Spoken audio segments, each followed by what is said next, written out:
सबको याद है संज्ञा क्या है? दुनिया में जितने भी वस्तुएं हैं सब क्या है? संज्ञा है।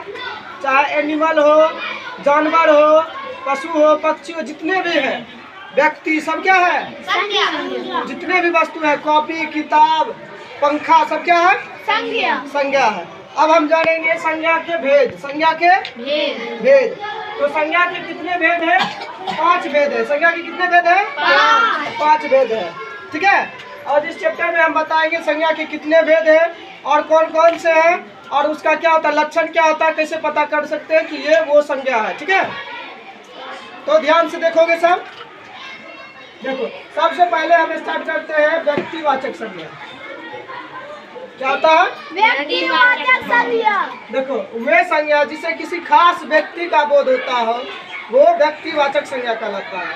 क्या कहलाता है? व्यक्तिवाचक। हाँ, तो इसका हम डिफिनेशन लिखेंगे, जिससे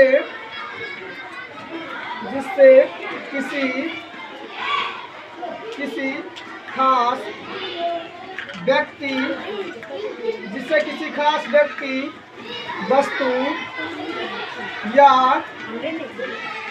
स्थान का बोध हो,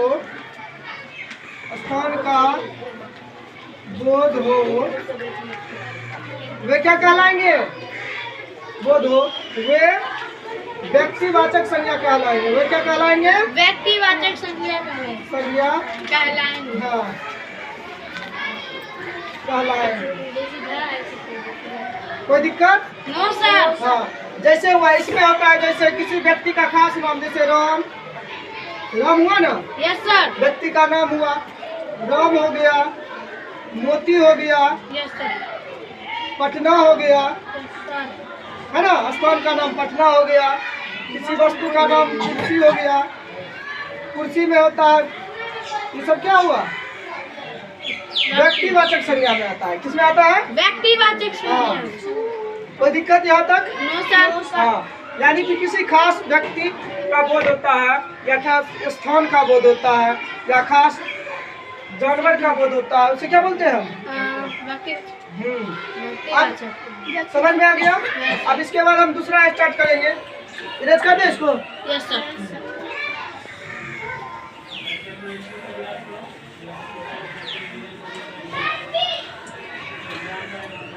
अब देखो, दूसरा क्या है? जातिवाचक संज्ञा। दूसरा क्या है? जातिवाचक संज्ञा। दूसरा जातिवाचक संज्ञा। देखो, जिससे क्या होता है, जिसमें किसी खास का बोध नहीं होता, जिसमें पूरे जाति का बोध होता है, उसके पूरे जाति का बोध होता है, उसको क्या बोलते हैं? जातिवाचक संज्ञा। देखो, इसका भी लिख लेते हैं डिफिनेशन जातिवाचक का। ठीक है। Yes sir. हाँ, तो वे संज्ञाएं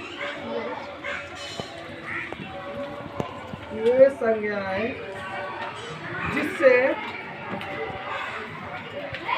उसके पूरे जाति का बोध हो, पूरे सर क्या बोल रहे? जाति का बोध हो, जाति का ये है वीडियो। बोध हो, वो क्या कहलाएंगे? जातिवाचक संज्ञा कहलाते हैं। जातिवाचक संज्ञा कहलाते हैं। ठीक है। क्या कहलाएंगे? जातिवाचक संज्ञा कहलाएंगे। हल्ला नहीं करेगा। देखो, जैसे में होता है जातिवाचक संज्ञा में, जैसे हुआ, हम लेते हैं कोई जानवर लिए ना, यानी पूरे जानवर जाति का बोध हुआ। Yes sir. हुआ कि नहीं? Yes sir. हम लेते हैं पहाड़ लिए ना? Yes sir.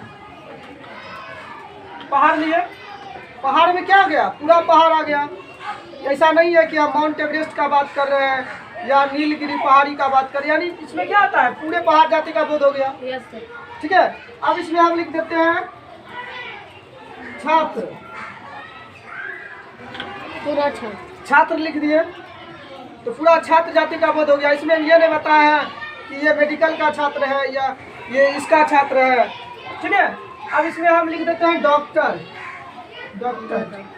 डॉक्टर में पूरे डॉक्टर जाति का बोध हो गया। ये नहीं कि रमेश डॉक्टर है या रुपेश डॉक्टर है, इसमें पूरे डॉक्टर जाति का बोध हो गया है। पूरे जाति का बोध हुआ कि नहीं? इसमें डॉक्टर लिख देते हैं, नर्स आ जाएगा, पुलिस आ जाएगा,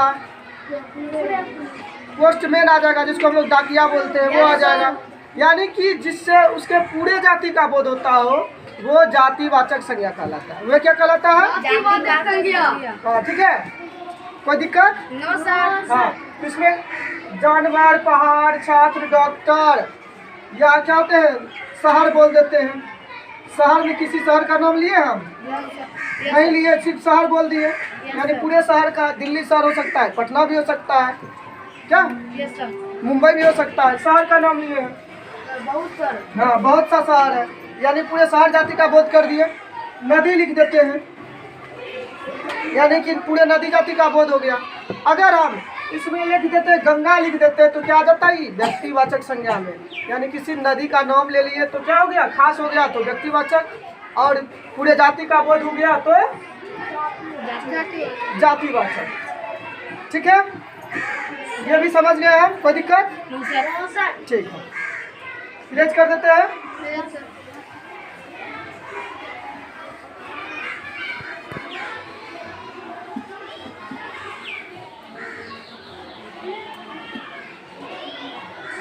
देखो, हम तीसरा संज्ञा पढ़ेंगे। क्या पढ़ेंगे हम? तीसरा संज्ञा। तीसरा में क्या है? समूहवाचक संज्ञा। क्या है? समूहवाचक संज्ञा। हाँ, हल्ला नहीं करो, पीछे बैठो आराम से। ठीक है, तीसरा क्या है? हाँ, इसमें क्या होता है? वे संज्ञाएं। इसका डिफिनेशन, परिभाषा क्या होता है? देखो, वे संज्ञाएं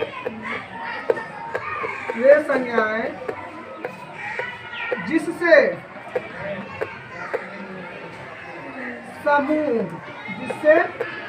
समूह या समुदाय का बोध है। समूह या समुदाय का बोध हो, वे समूहवाचक संज्ञा कहलाते हैं। वे समूहवाचक संज्ञा कहलाते हैं। ठीक है, तो इसमें हम क्या करेंगे?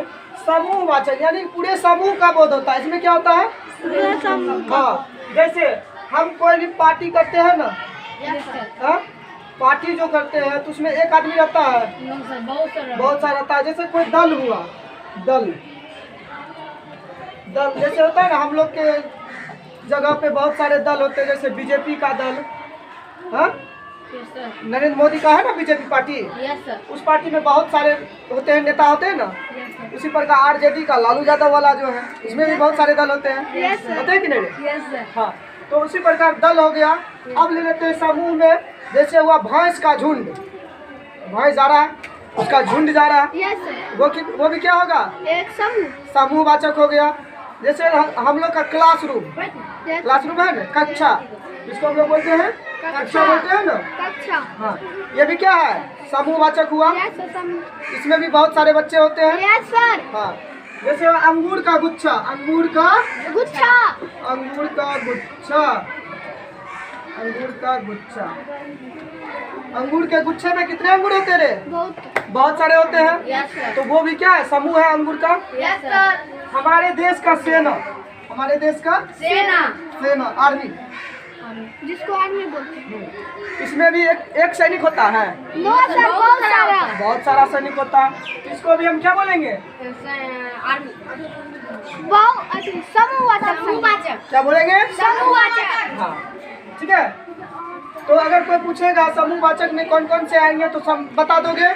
जिसमें पूरा समूह का बोध हो वो समूहवाचक कहलाते हैं। कोई दिक्कत? अंगूर का गुच्छा हो गया, सेना हो गया, दल हो गया, कच्चा हो गया, या भैंस का झुंड हो गया, गाय का झुंड हो गया, या भीड़ हो गया। कोई भी चीज का भीड़ होता है ना, व्यक्ति का भीड़, हाँ? या कोई भी सभा होता है, सभा होता है ना, यस सर, बहुत सारे लोग सभा में बैठे होते हैं। बंद।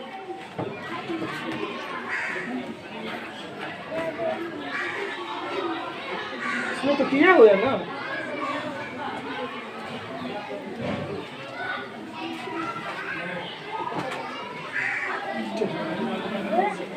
ठीक है, आगे देखो। यहाँ तक समझ गए? Yes sir. अब नेक्स्ट में जाते हैं, ठीक है।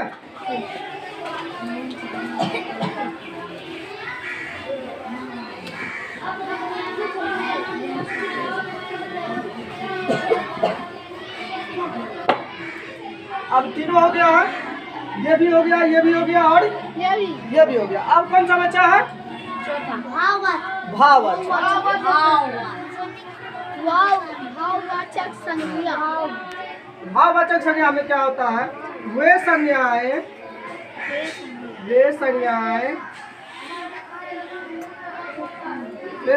जिससे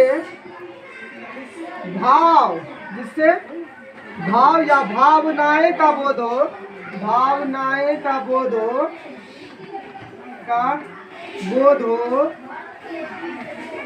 वे क्या कहलाएंगे? वे भाववाचक संज्ञा कहलाएंगे। वो क्या कहलाएंगे? भाववाचक भाववाचक संज्ञा कहलाएंगे। कोई दिक्कत? देखो इसमें भाववाचक संज्ञा में क्या होता है रे? भाववाचक संज्ञा में क्या होता है कि किसी का भाव का पता चलता है। जैसे होता है बचपना। क्या होता है? बचपना। बुढ़ापा। बचपना क्या है? भाव है। बुढ़ापा भी भाव है। और दूसरा होता है मीठापन। यानी ये भी क्या है? भाव है। मीठापन कहो या मिठास कहो, क्या होता है? ये सब क्या है? भाव है। भाववाचक संज्ञा। रोना, हंसना, खेलना। खेलना कहाँ से आ गया? यानी कि जिसमें भाव प्रकट हो वे भाववाचक संज्ञा कहलाते हैं, ठीक है। अगर हमको दुख हुआ, कोई कुछ बोल दिया तो हम दुख हुआ ना हमको, ये भी क्या है? भाव है। अगर हमको कुछ मिल गया तो हम खुशी हो गए, ये भी क्या है? भाव हुआ। समझ गया भाववाचक भी बढ़िया से? Yes sir.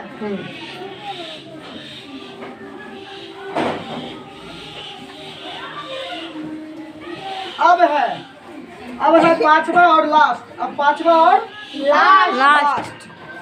पांचवा और लास्ट में क्या है? द्रव्यवाचक। क्या है? द्रव्यवाचक। हाँ, द्रव्यवाचक।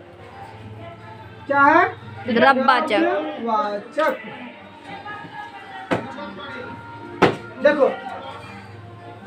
वे संज्ञाएं जिसको हम नाप सकते हैं, तौल सकते हैं, लेकिन गिन नहीं सकते हैं, वे क्या कहलाते हैं? द्रव्यवाचक। हाँ, इसमें करेंगे वे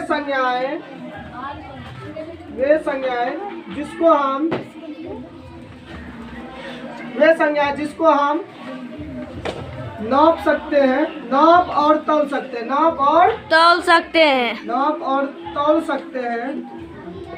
तौल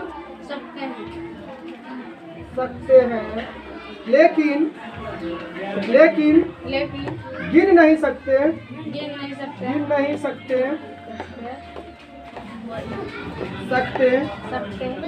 उसे द्रव्यवाचक कहते हैं। द्रव्यवाचक कहते हैं। द्रव्यवाचक संज्ञा कहते हैं। कोई दिक्कत? No sir. तो कौन? इससे पहले हम बता चुके हैं जितने भी वस्तुएं हैं सब क्या है? संज्ञा है। जितने भी वस्तुएं क्या है? संज्ञा है। चाहे इंसान हो, जानवर हो, पक्षी हो या कोई सामान हो, निर्जीव हो या सजीव हो, सब क्या है? संज्ञा। Yes sir. वो संज्ञा जिसको हम लोग नाप सकते हैं, तौल सकते हैं, गिन नहीं सकते हैं, वो क्या कहलाएगा? द्रव्यवाचक। देखो कौन ऐसा चीज है जिसको हम नाप सकते हैं? तेल को नाप सकते हैं ना? Yes sir. चीनी भी तौल सकते। इसको नाप सकते हैं, तौल सकते हैं, गिन सकते हैं? No sir. सोना को हम लोग गिन सकते हैं? No sir. हाँ? No sir. नहीं गिन सकते हैं। चांदी को गिन सकते हैं? No sir. नहीं गिन सकते हैं। चावल चावल को गिन सकते हैं। No sir. सर गेहूं गेहूं, दही, फिर आटा। आटा, दूध, पानी सब क्या है? द्रववाचक। पानी, सब क्या है? द्रववाचक। द्रववाचक। तो इस प्रकार हम सभी संज्ञा को बढ़िया समझ रहे हैं। Yes sir. इस सब में किसी में कोई दिक्कत किसी नो को? सर। तो संज्ञा के कितने भेद हैं? 5। 1 2 3 4 5। 5 भेद हैं और पांचों भेद को हम अच्छा से समझा दिए हैं। Yes sir. ठीक है, कोई दिक्कत इसमें किसी नो को? सर। ठीक है, चलिए ठीक।